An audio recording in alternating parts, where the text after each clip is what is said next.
Welcome everyone to this week's edition of the Extracellular Vesicle Club. So this week, we're going to just start out with some very brief introductory comments here, actually some announcements that I wanted to make and let you know. So here's our presentation for today. We'll hear a little bit more about that and then get into the presentation itself.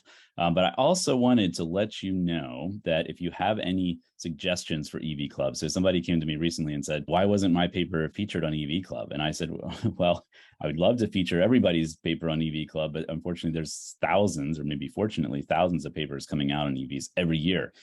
Don't leave it to me to try to find your paper. Send your paper to me, we can discuss it, and we can potentially find some way of getting you featured here. The second thing that I wanted to note is that we have an ISBEX Tech meeting. So this is a meeting that is all about technologies and methods that we use for making EVs, separating them, characterizing them, and then using them in different systems as well. This is going to be taking place in November in Hawaii. The abstract deadline is actually this Friday, August 12th. So although we may have a later abstract period, please try to get your abstracts in this week to ensure that you can participate in this meeting if you would like to.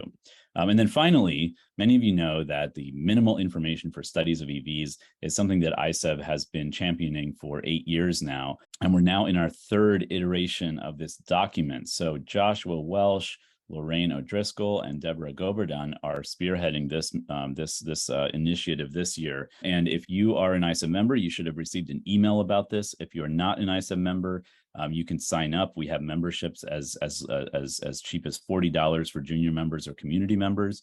If you can't afford it, let us know. We don't want money to be the reason that people don't get to participate. There is some information on the ISEV website about MySev and the new version of that. And then we're also posting this on social media. So keep your eyes out for that and don't miss the deadline. And please try to get it ahead of the deadline because there's a lot of information in here, a lot of things that you need to give feedback on.